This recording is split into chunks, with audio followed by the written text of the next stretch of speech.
Well, all right, everybody got me? Well, it's a great day to be a Razorback, I can tell you that. And I'm excited to get back out on the field on Friday. We've just transitioned into our second quarter.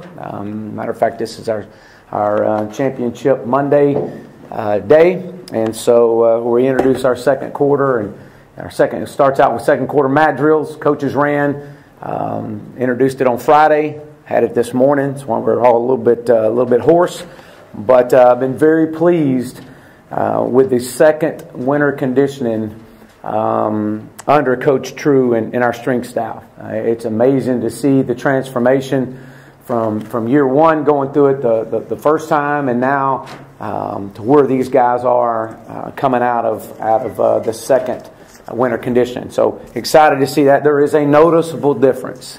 There's a noticeable difference in their bodies, in the conditioning, obviously the expectations as you would expect in year two, and a noticeable difference in our culture, which was mandated and demanded by everybody in this building. We're talking just briefly about culture and our program culture. We're at a next step in it. It's time to take the next step. And I talked briefly about this earlier, was that year one, you teach the culture. And you spend a lot of time teaching the culture. And I could talk all afternoon on culture. Because it's a belief that drives a behavior that produces a result. If you don't like the result you get, you might need to look at the behavior. And from the behavior to the belief. And so we've reverse engineered this, and this has been part of our of coaching and a part of my past for many years. And we are taking that next step. It's not something you come in and you spend a short period of time on. It's something that's every day. It's every part of your day. And year one, you teach it and instill it and demand it and hold them accountable. Hold your coaches accountable. And year two, you start the transformation into how to live the culture and to make it a habit. I want to build a program to last, something that is going to be very much a pride across this great state. And then to do that, there's got to be structures and a culture that has to be instilled and demanded. Team bonding, that's another thing that is really has been evident as we come into the second quarter, becoming a closer football team. That is something that I've been very impressed with. That's something that we talked about. Again, you go through a coaching change and people are learning each other. It's really it's hard to do everything in a short period of time. And so one of the things we talked about as a staff is we have to become a closer team. And so we did that. So and are doing that currently. We were intentionally to make that a part of our everyday. And from mandatory meals, breaking bread together, sitting down together, had a recruit and his family in the other day. And they made reference to me. We went over to the Jones Center to eat breakfast, and they made reference to me of how really special it looked to see our entire team or guys just basically occupying 2 full tables, sitting and eating and fellowshipping together. So that again, that's small, but again, it's a big deal as you build unity and build continuity. And so we've been very intentional with that, and understanding that's part of being a good teammate, is understanding your role and everyone's role. The other thing that I think has helped with this is the earn everything by everyone mentality, coming back and earning the logo that so many people have worked so hard to get and to wear and to be so prideful in, to earn it. And from coaches to trainers to water girls, water guys, equipment staff, everybody took the approach on, and to watch these guys earn it back, and to see guys like Cam Curl and Scooter tweeting out of, hey, make sure everybody comes to breakfast because we get points, and those points will get us earnest gear back. And so again, the accountability that encompasses with the earn everything mentality. As a staff, meeting with our staff on the emphasis of the second spring, is there was really one thing that we wanted to come out of spring with, and that is we want to become more fundamentally sound in all three phases: offense, defense, and special teams.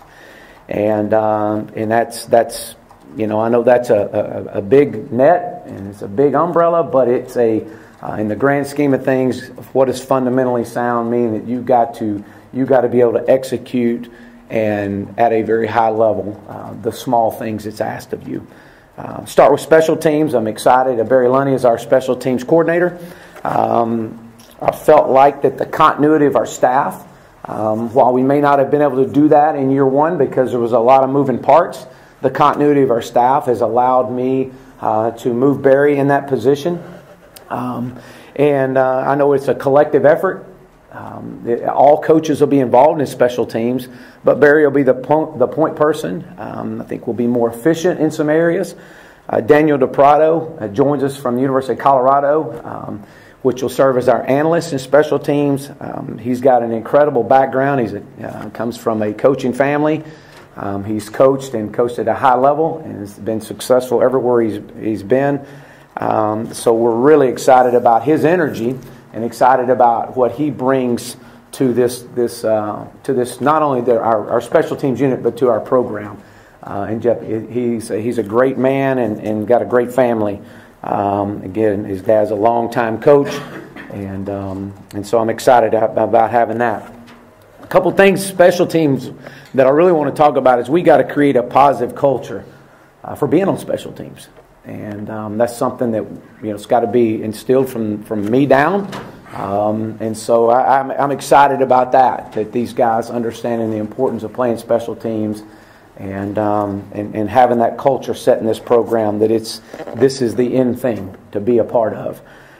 Establish our core fundamentals in all phases of our special teams. Again, there's the buzzword again, and so while we may not be doing just full onset of for example, a true kickoff, we're going to work the fundamentals of the actual kickoff or the kickoff return. So that's just one small example of what we're going to do. Defensively, I know you had a chance to meet Kenny Ingram. First of all, a great man, a great family that brings far more to this program than just a football coach. And he fits us. He fits our culture.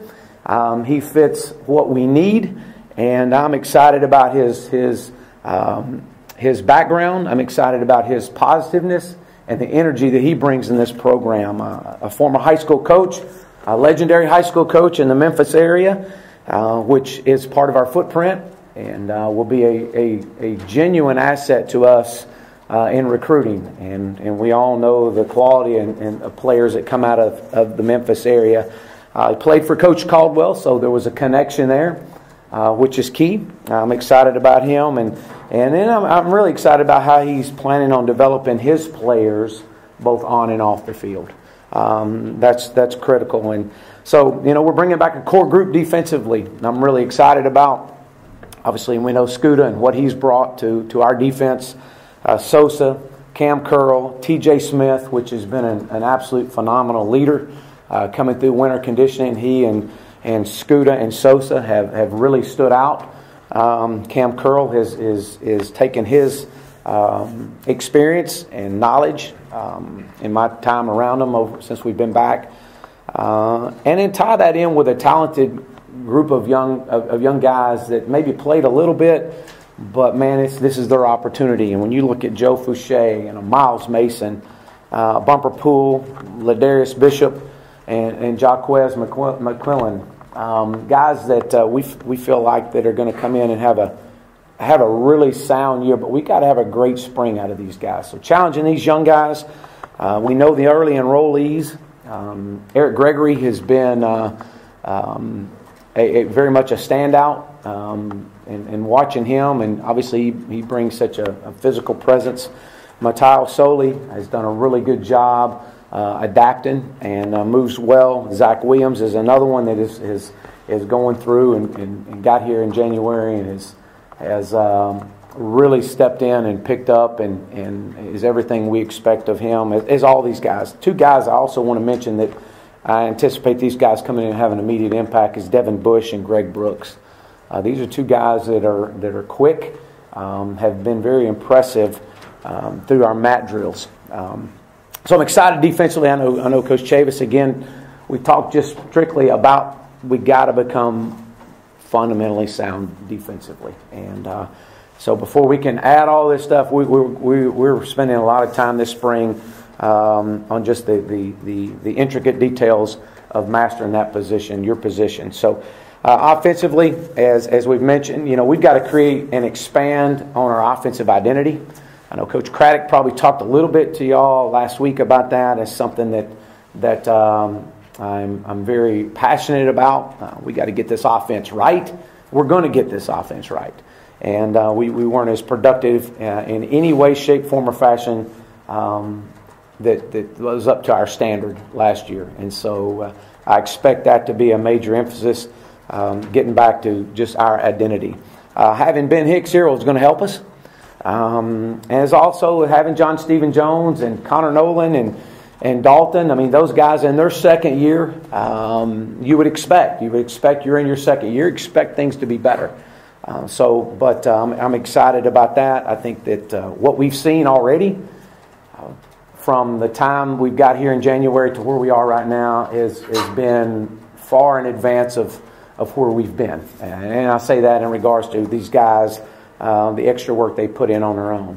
Offensive line depth. I know Coach Fry has probably said a little bit about that, but I think we've had 1 week since we've been here to where we had 10 offensive linemen at a practice that were on scholarship. And so to be able to come in and to know that we've got an opportunity to promote and demote on the spot from an offensive line standpoint will help us, creates competition, which is what we have to have.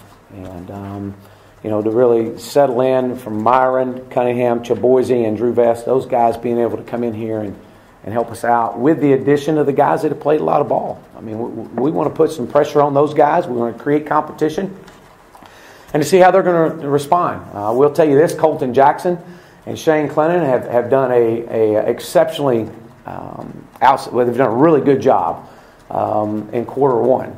Now how that's going to translate over into spring ball, I would expect no different. I would be highly disappointed if these two young men haven't carried that over into spring football starting into quarter two. That they've been a pleasant surprise.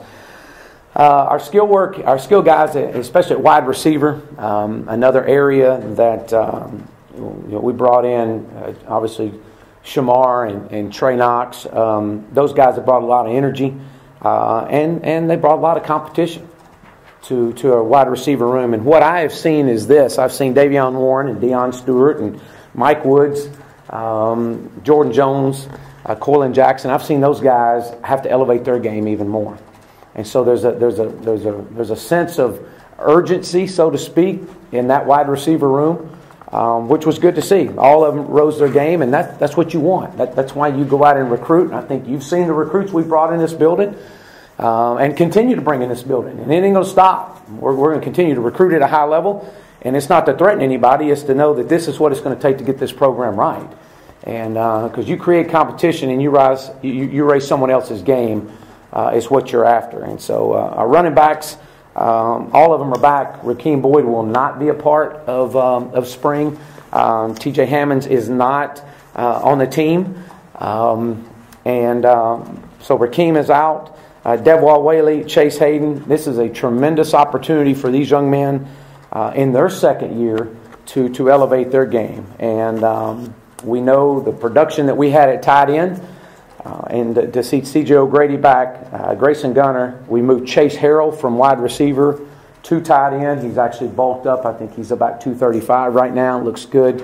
And so to be able to utilize his skill set and to carry on the production at a position that already has one of the premier reception guys of a tight end across the country back. So I'm excited. I know we'll open up for questions. I'm excited about this, and to just get these guys back on the field and to start this second spring. I know we're optimistic that we know we're going to be a better football team.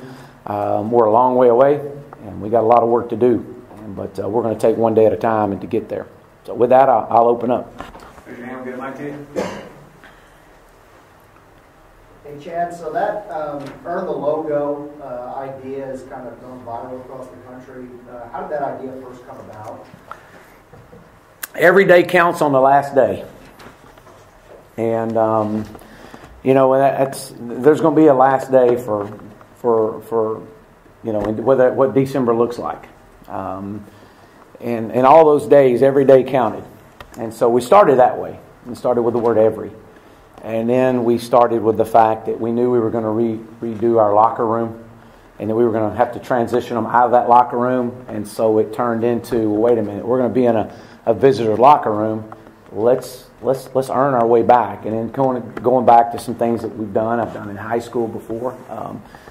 But the only way that it was going to be successful is we were all going to do it.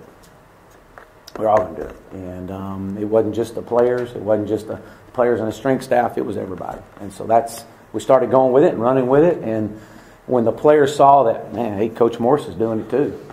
I mean, it was Coach True's doing it. It was okay. Hey, now it creates a competition and accountability. And as I shared, with our staff, I'll be the last guy that puts the gear back on. I'm still in my every gear right now. Chad, what happened with Hammonds? Is he going to play somewhere else, or is he the transfer portal, or what's going to happen? No, he's just not on the team right now. Did you give him football, or why did he decide not to play? He's just not on the team. That's kind of where we're at, and is he going to play somewhere else? I don't know that. And with Connor doing so well with baseball, how much do you anticipate him practicing with you guys, and do you have any idea when his first practice might be with football? Yeah, I'm sure he'll be here Tuesday. I would anticipate we may have him here Friday. But how about that guy? I mean, what a heck of a start that not just him but our entire baseball team, and it's impressive to watch him, and so I'm excited about him. But he'll be here, Bob. He's going to be here and be around. Chad, who's going to take the first snap, first practice? Somebody's got to take the first snap. We hadn't even scripted that and hadn't even started that. I really couldn't tell you right now. I mean, I don't know. We'll get into that. I know we're working on installs right now. But you're talking about a quarterback, I assume? Yeah. So that I don't have a clue. But it'll rotate through, and I mean they're all going to get an equal number of reps, and so. We'll get to that probably this afternoon or tomorrow. Ben Hicks, how's he been integrating with the guys? And I would guess that he's just got to learn some more lingo and stuff. Everything should come back after that, I guess. Yeah, one of the impressive things, just listening to him and the other guys talk, is the continuity with him and the quarterbacks that are here, him and Connor and John Stephen and Dalton and Jack. I mean, Ben's actually shared that with me. He said, man, those guys have really welcomed him in, and he's brought a lot to their table as well, as far as teaching them on the different looks and the reads and what we're expecting. And so he's been a great addition to helping coach. And so he's coaching the coaches, or coaching the quarterbacks, and he's also coaching wide receivers when he's out there, and they're out there throwing on their own, and just those things like that. That's what you ask, and so he's demonstrating. It's what you're asking, and just sharing. Ben sharing all that with me. It's been how the guys have been receptive to him. It's been good. So Chad, with no Hammonds and no Boyd, and maybe some running back depth issues for the spring, does that affect what you want to implement? Does that have an effect on that moving forward? No, not really. We'll move Jordan Curtis from corner to running back, which is what he played in high school, which will give us some depth there. But no, it's not. I mean, we've got to get fundamentally sound. We got to go back to the tracks of our zone and our outside zone and power and counter. Those things like that have got to be. We got to perfect those things, and so regardless who's back there. Last spring, you brought such an emphasis on tempo to the offense. Does that still hold this spring? Yeah, yes, it will. But we're gonna, like I said, our main number one focus right now is the fundamentals. Now, will we get to the fastball or what we call the red ball? We'll get there. But we don't want to hurry up and mess up. And I think that maybe, you know, I don't want our players to lose focus of the fact we got to play so fast that we lose focus of the fundamentals. Let's get the fundamentals down, and then we'll increase the speed at which we play. Coach, last week Coach Cragg mentioned that Chase Harrell's going to be moving from wide receiver to tight end. Are there any other players who could be moving around position-wise? Well, Jordan Curtis is going from corner to running back. Outside of that, I don't anticipate anyone else. With Connor, when you get him out there, guys only have so many bullets in their arms. How do you kind of work with that, or what he's got to try to do on the weekend with baseball? I know you've kind of been planning on it. Once he gets here, how do you do that? Well, again, just communicating with him and how he feels, and obviously Coach Van Horn and their strength staff, and Coach True and our strength staff have communicating. And so I think that's number one, is making sure that he knows how his own body feels, and to be able to communicate effectively with us. And not to overdo him. I mean, you know, he's smart. He understands. Having him around and be around his teammates and be able to get the reps that he is getting in is critical. The offensive line had issues, if you want to call that, late in the year last year. Played some young guys, some freshmen, the last couple games. How have you seen them progress through spring or before spring practice, and what kind of rotation are you expecting through these 15 practices? Well, I like I said earlier, I expect this group to be, Coach Fry probably said it best. I mean, to be able to promote and demote, hire and fire, whatever you want to say, on the spot, to be able to come out and to come out with 2 and even 3 full units that you can put on the field. We've still got other guys in high school that are going to be coming. So I think that's going to allow some competition, and with competition comes a little bit rise of your sense of urgency, and so I think those things definitely help everybody. And so the rotation in which we want to settle in, and the quicker we can get to our 5, the better. But at the same sense, we got to develop some fundamentals. We got to go back and look, and as we did our quality control study of things we didn't do good, and expand on it. And was it scheme? Was it technique? Was it fundamentals? What was it?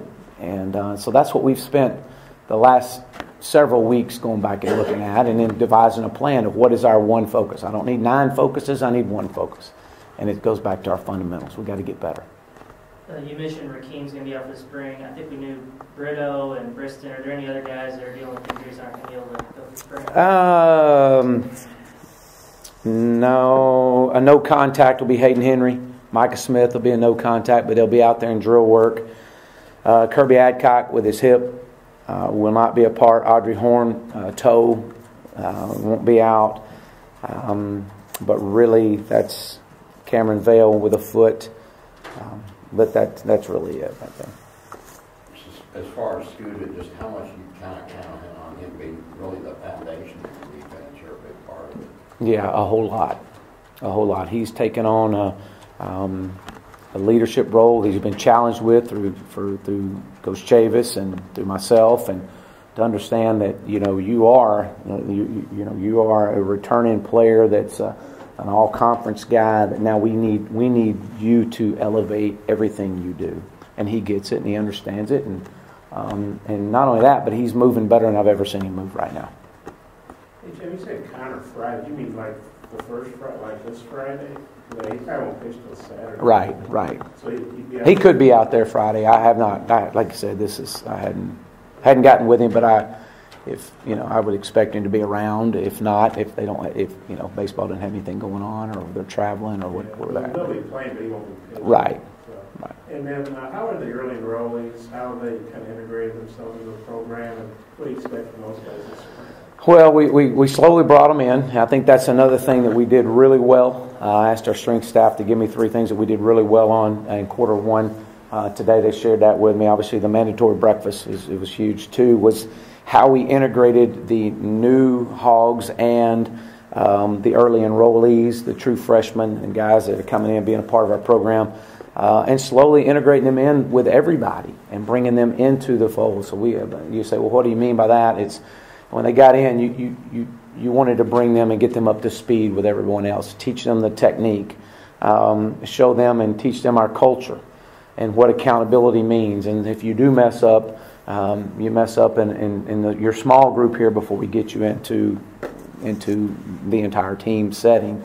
And so I think that's really helped. And once they got there, they already knew what to expect. And I want to give credit to our current players because they've done a really good job of opening up their arms to these 12 guys that came in. They've done a good job welcoming them in.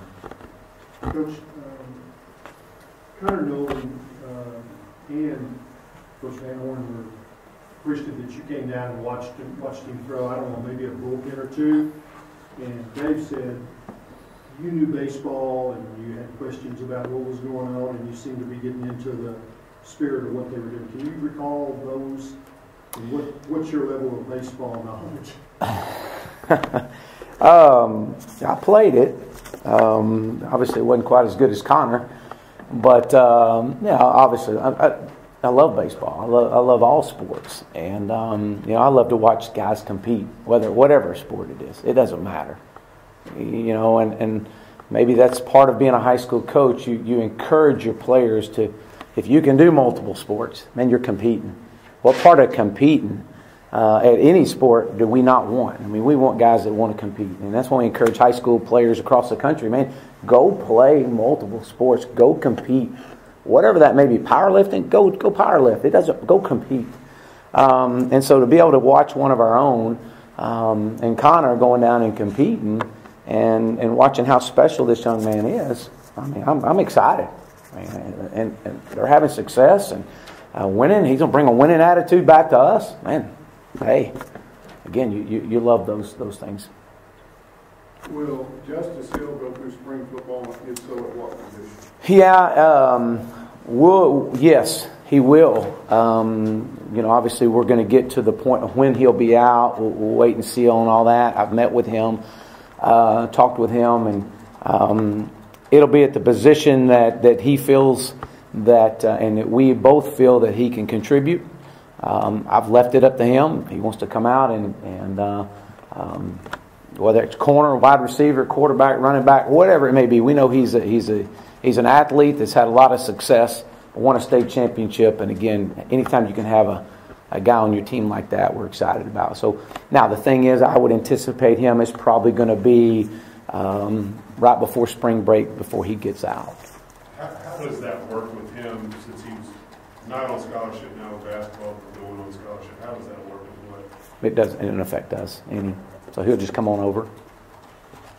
So on the sports psychology side of things, since a lot of these guys are new and haven't started before, how does that help the collective mindset of the team since they didn't really play necessarily an active part in a 2-win season? Well, I think the thing that it does for those guys is all they know is the culture they walked in the front door on. That's all they know. That's their expectations. And so to be able to come in and not have to relearn something, this is what they know, they can now focus on, here's what's asked of me. Here's our expectations. Here's what I got to do. And now I get to go out and perform on the field. So, good morning. What kind of conversations have you had with Mike Anderson about justice? We asked him a few weeks ago, and he said he hadn't yet talked to you about it or anything. Yeah, we're going to wait till after everything is over with and get together on that. I know that Justice and them and Coach Anderson is, they've talked a little bit, and so we're going to kind of wait until after the season. I know the tempo was mentioned a while ago, and I want to kind of hit that again with this going into your second spring and having a quarterback, Hicks, who is familiar with your system. How much more of a comfort level do you have with him and running your offense and able to do things maybe last spring you were not able to do? Well, I think a comfort level from all our quarterbacks that are back. Ben obviously played in this system for 3 years, but there's some things he's still got to improve on and learn as well. But to be able to have the guys that have been in this system that are returning, to be able to come back and to grow and rise and kind of rise their level of knowledge and urgency of learning this offense and allow us to expand it even more. So, yeah, I think it does. I think it all just feeds off each other. What does it do? It creates competition. We're always in a quarterback market. I've already said that. So anytime you can continue to create competition, man, wow, that excites you. Thank you. All right. Look forward to seeing y'all Friday.